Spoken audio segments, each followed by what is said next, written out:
ఈ time స్కూల్ను 2019లో start చేశామండి. ఇంతకుముందు ఇది saint John's Kerala model school మేము టేక్అవుట్ చేసి 2019లో స్టార్ట్ చేశాం. మీకు ఎన్ని బ్రాంచీలు ఉన్నాయి సార్ ఇక్కడ? ప్రజెంట్ ఆలియాలో 2 బ్రాంచ్లు ఉన్నాయి సార్. ఆలియా దేవరకొండ రామాలయం ఆపోజిట్లో ఒక బ్రాంచ్ సార్, మెయిన్ బ్రాంచ్ అక్కడ రెసిడెన్షియల్ క్యాంపస్ ఉంది సార్. ఇక్కడికి వచ్చేసారు మీడియా.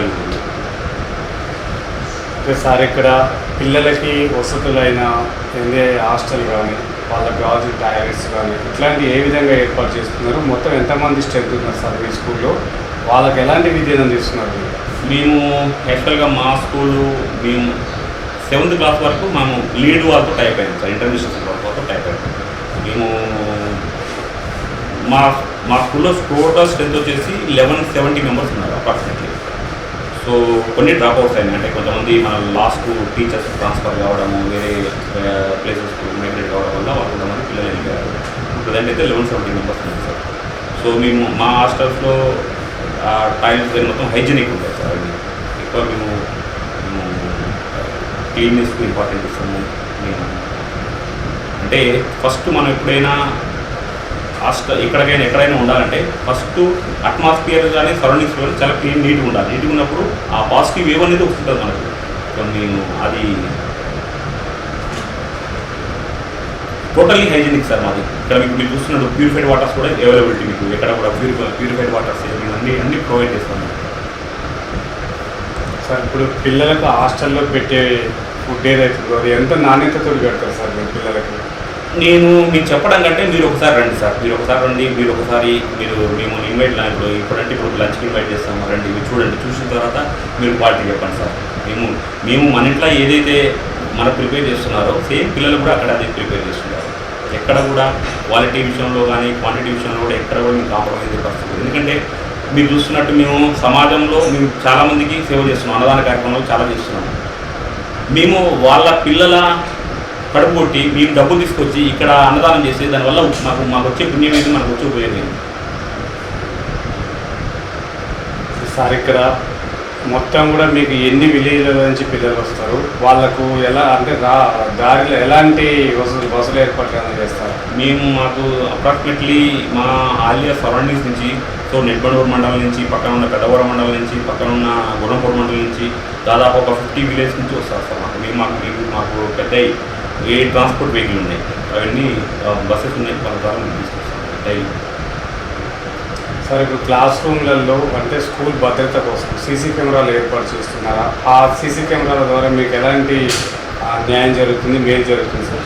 సీసీ కెమెరాలు ఉండడం వల్ల పిల్లలు చాలా డిసిప్లిన్గా ఉంటారు. మేము ప్రతిరోజు ఏంటంటే మాకు ఈ సీసీ కెమెరాలో మేము ఈ ఆఫీస్ నుంచి మానిటరింగ్ చేస్తుంటాము. పిల్లలు ఎలా ఉన్నారు, క్లాస్ రూమ్లో టీచర్స్ వాళ్ళు లెసన్స్ ప్రాపర్గా చెప్తున్నారా లేదా, పిల్లలు అల్లరి చేస్తున్నారా లేదా, ఏం చేస్తున్న పిల్లల్ని ఇక్కడ నుంచి మానిటరింగ్ చేస్తుంటారు. అందరూ మానిటరింగ్ చేస్తుంటారు. ఎవరైనా కొంచెం ఇది చేయడం వల్ల కొంచెం అల్లరి చేయడం కానీ ఏదైనా చేస్తుంటే మాత్రం కంపల్సరీ వెళ్ళి యాక్షన్ తీసుకుంటారు వాళ్ళ మీద.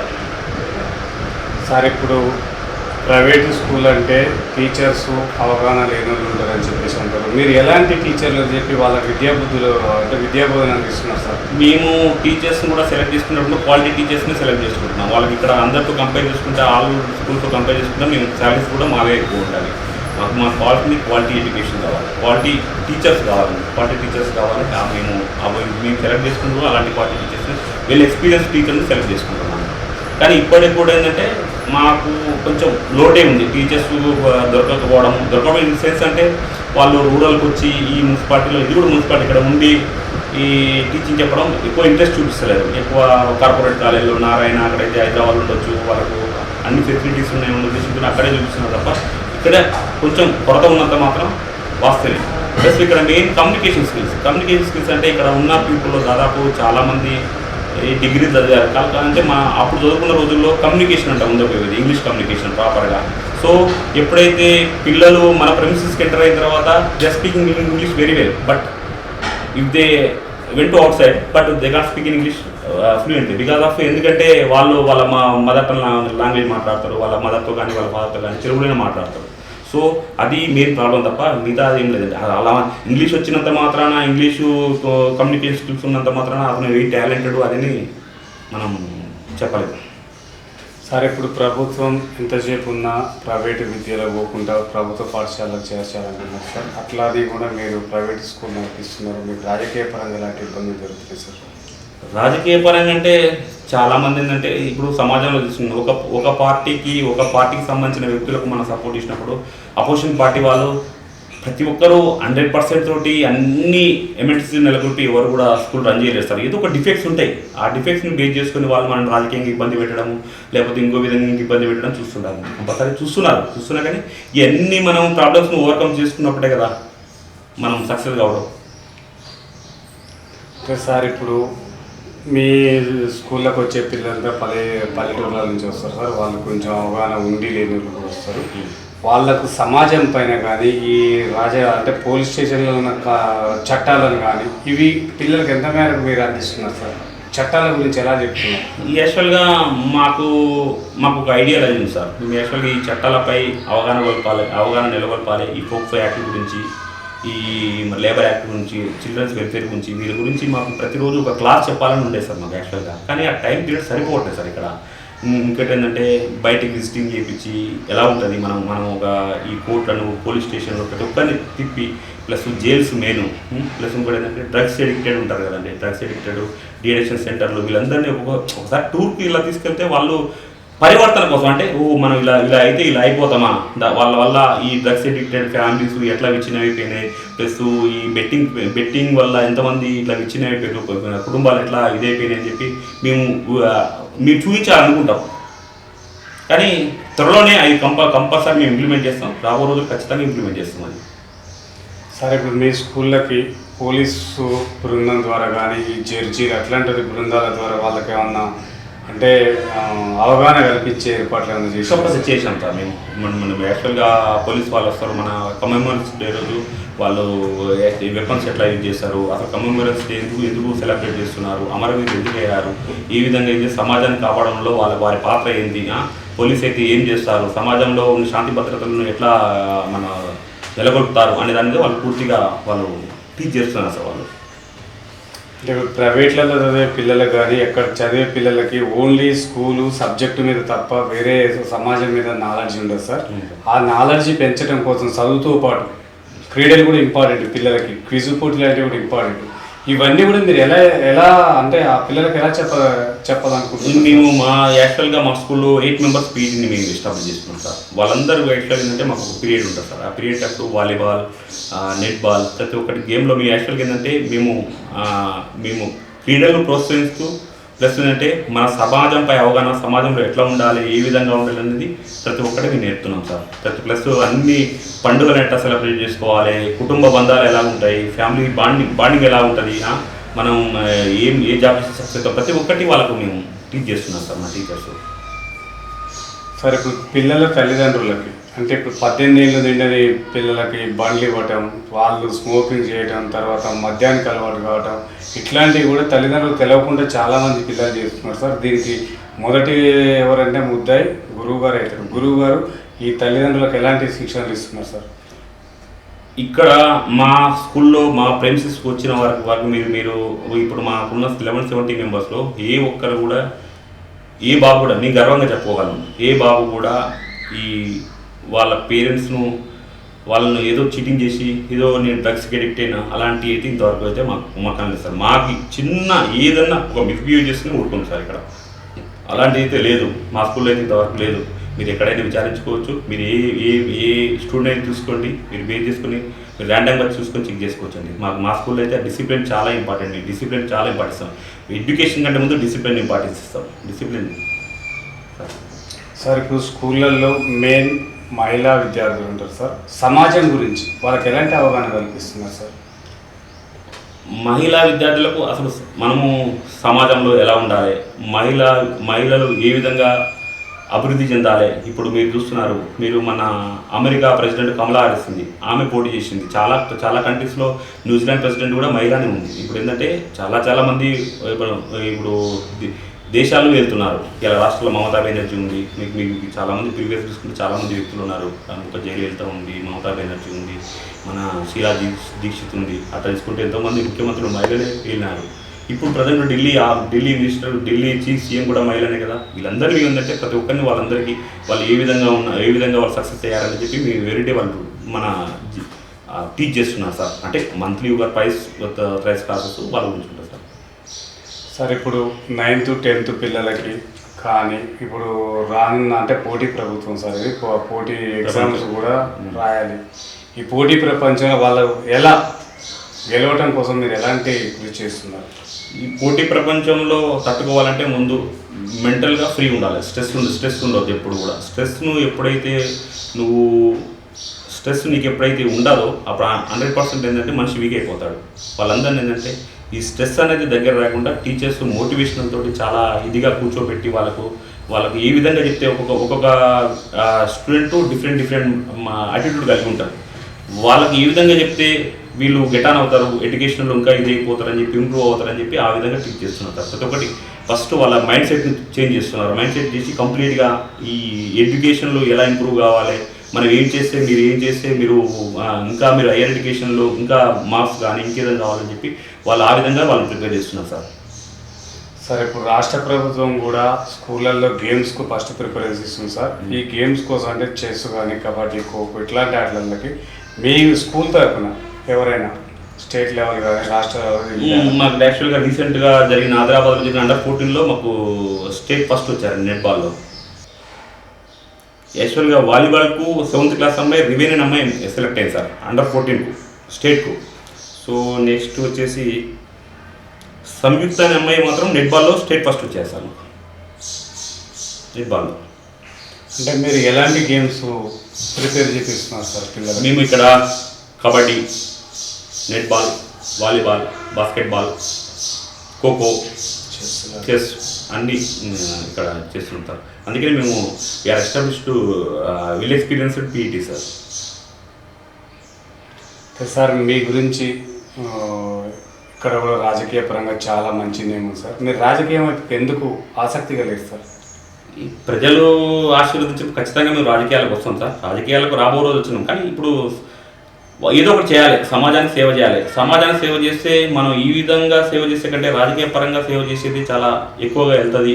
మనము ఎన్ని ఉన్నా కానీ గవర్నమెంట్తో పని చేయాలి, గవర్నమెంట్ తరఫున పని చేయాలి. బికాస్ ఆఫ్ ఏంటంటే మనం సర్వీస్ చేస్తున్నాము, కానీ అది ఇంకా ప్రజలకు మౌలిక వసతులను ఏర్పరచడంలో కానీ, మౌలిక సదుపాయాలు కల్పించడంలో కానీ, ప్రజలకు క్వాలిటీ అంటే వాళ్ళ లైఫ్ను ఇంప్రూవ్ చేయడానికి మీకు ఖచ్చితంగా రాజకీయాలు రావాల్సిన అవసరం ఉంది ఖచ్చితంగా. సార్ రాష్ట్ర ప్రభుత్వం 6 గ్యారెంటీలు ప్రవేశపెట్టింది సార్. ఈ 6 గ్యారెంటీలు మీ అంటే మండల హెడ్ క్వార్టర్లో కానీ, మీ వార్డులో కానీ ఎలా సద్వినియోగం చేసుకుంటున్నారు, ఎలా అమలు అవుతుంది? ఇప్పుడు 6 గ్యారెంటీలో ఫ్రీ బస్సు రాగానే ఇంప్లిమెంట్ చేశారు. ఇప్పుడు ఫ్రీ గ్యాసెస్ అవి సిలిండర్ ఇంప్లిమెంట్ చేశారు. రాబో రోజులు ఏంటంటే గత ప్రభుత్వం చేసిన తప్పిదాల వల్ల ఈ ప్రభుత్వము ఆర్థిక లోటు వల్ల కొన్ని సగం చేసింది. రైతు రుణమాఫీ చేసింది, కొన్ని సగం ఊర్లలో 1,00,000 రూపాయలలో రుణమాఫీ ఆల్రెడీ కంప్లీట్ చేసింది. రాబో రోజుల్లో 2 లక్షలు, ఈ మంత్ ఎండింగ్ కల్లా 2 లక్షల అబోవ్ వాళ్ళకు రుణమాఫీ ఖచ్చితంగా చేస్తుంది. ప్లస్ ఇందిరా మిల్లు కూడా ఖచ్చితంగా ఇస్తుంది. రాబో రోజుల్లో కాంగ్రెస్ పార్టీ బడు బలహీన వర్గాల వారికి అందరికీ, ఎస్సీ ఎస్టీ బీసీ మైనార్టీలు అందరికీ న్యాయం చేస్తుంది ఖచ్చితంగా. సార్ మీరు చేస్తున్న సేవ ఏదైతే ఉందో అది రాజకీయాలకు అతీతంగా చేస్తున్నారా? ఏమన్నా రాజకీయ అవసరం ఉందా సార్? ఖచ్చితంగా ఇప్పుడు చేసేదంటే రాజకీయాలకు అతీతంగానే చేస్తున్నాను. ఇక్కడ నాకు అందరితో సత్సంబంధాలు ఉంటాయి. అందరితో నేను మంచి రిలేషన్షిప్ మెయింటైన్ చేస్తాను అందరితో. ఎందుకంటే ఒక్కొక్కరిది ఒక్కొక్క మెంటాలిటీ ఉంటుంది, ఒక అభిప్రాయం ఉంటుంది. ఒక పార్టీపై ఒక అభిప్రాయం ఉంటుంది, ఒక పార్టీపై ఇంకొక అభిప్రాయం ఉంటుంది. వాళ్ళ కోసం చెప్పి ఫస్ట్ మానవ సంబంధాలు అయితే తీసుకోలేదు కదండి సార్. అంటే మీరు కాంగ్రెస్ ప్రభుత్వంలో ఉన్నారు సార్. గతంలో మొన్నటి వరకు కూడా బీఆర్ఎస్ ఉంది. మీరు ప్రైవేట్ కాలేజీ స్కూళ్ళు నడిపిస్తున్నారు సార్. ఆ బీఆర్ఎస్ పార్టీ నుంచి ఎలాంటి ఒత్తిళ్లకు గురి చేస్తున్నారు, ఎలాంటి ఒత్తిళ్లకు గురయ్యారు సార్ మీరు? బీఆర్ఎస్ పార్టీ నుంచి అయితే బేసిక్ ఏంటంటే మామూలుగా ఒత్తిడి అంటే స్కూళ్ళ మీద ఈరోజు కూడా వాళ్ళు ఒత్తిడి చేయలేదు. కొంతమంది వ్యక్తులు వచ్చారు. కొంతమంది వ్యక్తులు వచ్చిన తర్వాత మనం చేసే చారిటీ కానీ, మనం చేసే ఈ బయట సమాజ సేవలు తెలుసుకొని వీళ్ళు those are good people, so don't ask anything అని చెప్పి వాళ్ళు ఎమ్మటే వెళ్ళిపోయారు సార్ వాళ్ళు. సార్ ఇప్పుడు మీ స్కూల్లో పిల్లలకి ఎమ్మెల్యే తీసుకొని ఎంపీ గారి సలహా సూచనలు ఏమన్నా ఇస్తారా? వాళ్ళతో మీటింగ్లు పెట్టించేమన్నా రాజకీయ పరంగా సహాయం చేస్తారా సార్? అంటే మా స్కూల్ పిల్లలకు అంటే ఇప్పుడు ఎమ్మెల్యే గారు వస్తారు, ఎమ్మెల్యే గారు వచ్చి వాళ్ళు టీచ్ చేస్తారు, మంచిగా చదువుకోవాలి, మంచి ఇది కావాలి, మీరు సమాజంలో ఉన్నత స్థితికి చేరుకోవాలని చెప్పి చాలాసార్లు మా మా మా మా కాన్స్టిట్యున్సీ నాలుగుసార్ కాన్స్టిట్యున్సీ గౌరవ ఎమ్మెల్యే జేవీర్ గారి ప్రతిసారి మాకు సందేశాన్ని పంపిస్తుంటారు, పిల్లలకు మీరు మంచి చదువుకోవాలని చెప్పి. ఈరోజు కూడా వాళ్ళు మీరు ఉన్నత స్థాయికి వెళ్ళాలి, మీకేమన్నా ఏమైనా ఇబ్బందులు ఎదురైనా నాకు చెప్పండి, నాకు డైరెక్ట్ చెప్పండి అని చెప్పి కూడా వాళ్ళు చెప్తారు. సార్ ఇప్పుడు మున్సిపల్ చైర్పర్సన్ లీడర్ మీరున్నారని తెలుస్తుంది సార్ రానున్న ఎన్నికలలో. కానీ ఒకవేళ మీరైతే ఈ మున్సిపాలిటీని ఏ విధంగా తీర్చిదిద్దుతారు? మున్సిపాలిటీ అనేది అది దేవుడు నిర్ణయిస్తుంది సార్, మనం ఇప్పుడు నిర్ణయించేది ఏం లేదు. ఆ దేవుడు రాసిపెట్టి ఉంటే ఎలా జరుగుతుందో అలా జరుగుతుంది, ప్రజల ఆశీర్వాదం ఉంటే ఎలా జరుగుతుంది. ముఖ్యంగా మా గౌరవ పెద్దలు మా జానారెడ్డి గారు, జయవీర్ సార్ గారు, రఘువీర్ సార్ గారు, వీళ్ళ ఆశీర్వాదం ఉంటే కావచ్చు, ఎవరైనా కావచ్చు. కాకపోతే ఏంటంటే మనము ఒకవేళ అయితే ఖచ్చితంగా ఏంటంటే ఈ టోటల్ తెలంగాణ రాష్ట్రానికి రోల్ మోడల్గా తయారు చేస్తాం మున్సిపాలిటీని. ప్రజల స్థితిగతులను మెరుగుపరుస్తాను చూస్తా, ప్రజలకు మౌలిక సదుపాయాలను మెరుగుపరచడానికి నా వంతు కృషి చేస్తా, మేము చాలా కృషి చేస్తాం, ఖచ్చితంగా కృషి చేస్తామండి. ఇక్కడ ఉన్న ఏంటంటే ఎడ్యుకేషన్ పరంగా కానీ, మౌలిక వసతుల పరంగా కానీ, రైతుల పరంగా కానీ, ప్రతి ఒక్కటి వాళ్ళకి ఏం కావాలి, ఏం రిక్వైర్మెంట్ ఉన్నాయి, మనం ఏం మన కెపాసిటీ ఉంది, మన కెపాసిటీ తగ్గట్టు వాళ్ళకి ఖచ్చితంగా నేను ఇంప్లిమెంట్ చేస్తాను అండి. అంటే దాదాపు యాక్చువల్గా మనం చూస్తూనే ఉన్నాం, మనకి ఈరోజు ప్రపంచంలో ఏం జరుగుతుందో ఏందనేది మనకన్నీ తెలుస్తూనే ఉన్నవి. మనం ఏం చేయాలి ప్రజలకు. ఇప్పుడు ప్రతి ఒక్కదానికి ఒక రోల్ మోడల్గా అయితే మున్సిపాలిటీ తయారు చేస్తాం, ఖచ్చితంగా తయారు చేస్తాం. సార్ గత ప్రభుత్వం విద్యా వైద్యాన్ని పైన దృష్టి పెట్టలేదని చెప్పేసి మీ స్థానిక ప్రజలు అంటున్నారు సార్. మీరు అధికారంలోకి వచ్చారు, రేపు మీరు ఎలా విద్యా వైద్యంపై ఎలాంటి కృషి చేస్తారు సార్? ఇప్పుడు ఆల్రెడీ మీకు తెలుసండి, యాక్చువల్గా మీకు హుజూర్నగర్ 200 crores తోటి మొత్తం ఇంటిగ్రేటెడ్ రెసిడెన్షియల్ స్కూల్స్ పెట్టారు ఇప్పుడు. సో ప్రతి మండల హెడ్ క్వార్టర్కు కాంగ్రెస్ గవర్నమెంట్ కాంగ్రెస్ ప్రభుత్వము ఒక స్కూల్స్ ఎస్టాబ్లిష్ చేస్తున్నది, అందులో రెసిడెన్షియల్ అన్నీ అక్కడనే ఎస్టాబ్లిష్ చేస్తున్నది. ఖచ్చితంగా ఏంటంటే ఈ స్కూల్స్ మీద కాన్సెప్ట్ మన డిఎస్సీ చేసి చాలామందికి ఎప్పుడు కూడా డిఎస్సీ 10 సంవత్సరాలు చేయలేదు. మన రేవంత్ రెడ్డి గారు సీఎం అయిన తర్వాత ఇమీడియట్గా మా స్కూల్లో పనిచేసే ఫ్యాకల్టీ కూడా ఇద్దరికి డిఎస్సీ వచ్చినాయి. అంటే మీరు రానున్న ఎన్నికలు వస్తున్నాయి సార్, మున్సిపాలిటీ కానీ ప్రజలకు ఏం చెప్పదలుచుకున్నారు ఓటర్లకి? ఎందుకంటే ఎలక్షన్లు అంటేనే మనీ మద్యం, ఈ రెండు లేకుంటే ఎలక్షన్ నడవు. దీనిపైన నిర్మూలించడం కోసం ఎలాంటి అవగాహన కల్పిస్తున్నారు ఓటర్లకి? నేను అంటే యాక్చువల్గా ఈరోజు చూసండి, మీరు సమాజంలో మీరు ఎలక్షన్ అంటే మద్యం, మందు, పైసలు ఇవి లేకుండా ఎవరు కూడా ఏరు. ఇలా ప్రతి ఒక్కరు ఏంటంటే ప్రజలు ఏమని చేస్తున్నారంటే వ్యక్తిగత అజెండాతో ముందరికెళ్తున్నారు. ఇంతకుముందు ఏంటంటే ఒక మీరు వార్డు తీసుకుంటే అక్కడ మా వార్డులో రోడ్స్ లేవు, మా వార్డులో వాటర్ రావట్లేవు, మా వార్డులో డ్రైనేజ్ లేదు, మా వార్డులో ఈ ప్లాంటేషన్ లేదని కొట్లాడేటోళ్ళు, మా వార్డులో పవర్ లేదు అని కొట్లాడతారు. ఇప్పుడు ఏంటంటే అన్ని ఫెసిలిటీస్ ఉన్నాయి, మాకన్నా వ్యక్తిగత ఎజెండాతో వెళ్తున్నారు. నాకేంది, నా పరిస్థితి ఏంది, నాకేంది అన్న ఇంటితో వెళ్తున్నారు. కానీ అసలు మన వాటికి ఏం కావాలి, మన వార్డులో మౌలిక సదుపాయాలు ఉన్నాయా లేవా? మౌలిక సదుపాయాలు ఉంటే మన వార్డులో ఇప్పుడు మీరు చూశారు, మీరు యాక్చువల్గా ఇది మన నిజామాబాద్లో ఒక విలేజ్ ఉంటుంది. ఆ విలేజ్ ఇప్పుడు సోలార్ వాళ్ళే కంప్లీట్గా వాళ్ళకు పవర్ రిక్వైర్మెంట్ ఉంది. ప్రతి ఇంటికి ఇన్ని డబ్బులు డొనేషన్ చేసుకొని వాళ్ళే సోలార్ ప్లాంట్ ఎస్టాబ్లిష్ చేస్తున్నారు. కంప్లీట్గా వాళ్ళ ఊరి మొత్తం సోలార్ ఫ్రీ, ప్లస్ వాళ్ళకి ఎక్స్ట్రా మిగిలింది, ఎక్స్ట్రా ఎనర్జీ గ్రిడ్ ద్వారా మళ్ళీ బయటికి పంపి డబ్బులు కలెక్ట్ చేసుకుంటున్నారు. సో వాళ్ళకి ఏంటంటే ఇప్పుడు కూడా పవర్ ఇబ్బంది ఉంటుంది, ఎక్కడైనా పవర్ ఇబ్బంది ఉంటుంది కానీ అక్కడైతే పవర్ ఇబ్బంది లేదు. సో ఆ విలేజ్ నేను చెప్తాను నేను. సరే, ఇప్పుడు యువత మొత్తం కూడా డ్రగ్స్కు బానిసలు అవుతున్నారు సార్, అట్లనే మొగోళ్ళు కూడా తాగుడు బానిసలు అవుతున్నారు. వీళ్ళకి ఎలాంటి అవగాహన కల్పిస్తారు సార్ మీ ప్రభుత్వంలో? సీఎం రేవంత్ రెడ్డి గారు డ్రగ్స్పై ఉక్కుపాదం మోపుతున్నాడు. మీరు చూస్తూనే ఉంటారు, ఇంతకుముందు గత ప్రభుత్వాలు డ్రగ్స్ను ఎంత విచ్చలవిడిగా, గంజాయిని డ్రగ్స్ను ఎంత విచ్చలవిడిగా చేశారో మీరు చూస్తూనే ఉన్నారు. మీరు ఇక్కడే చూస్తున్నారు. కానీ ఇక్కడ సీఎం రేవంత్ రెడ్డి గారు వచ్చిన తర్వాత డ్రగ్స్పై ఉక్కుపాదం మోపుతున్నారు. ఎక్కడ గంజాయి కానీ అది అయినా కానీ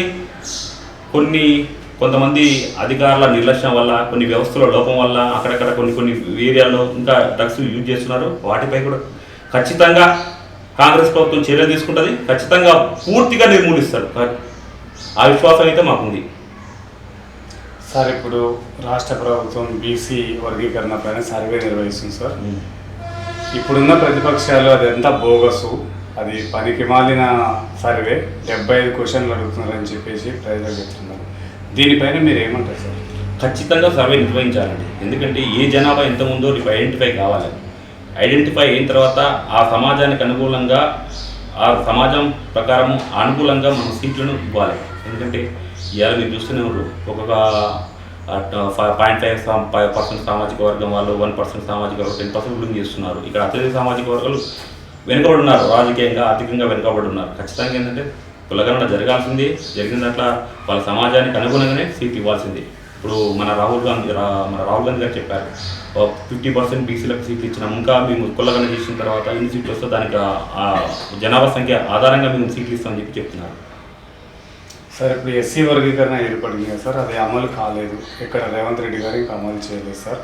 మరి రేపు బీసీ వర్గీకరణ కూడా అలానే నిర్లక్ష్యం చేస్తారని ప్రజలు అంటున్నారు. ఎంతవరకు లేదండి, ఖచ్చితంగా ఎస్సీ వర్గీకరణ కూడా ఆల్రెడీ సుప్రీంకోర్టు డైరెక్షన్స్ ఇచ్చింది, కంపల్సరీ వర్గీకరణ చేయాలని చెప్పి.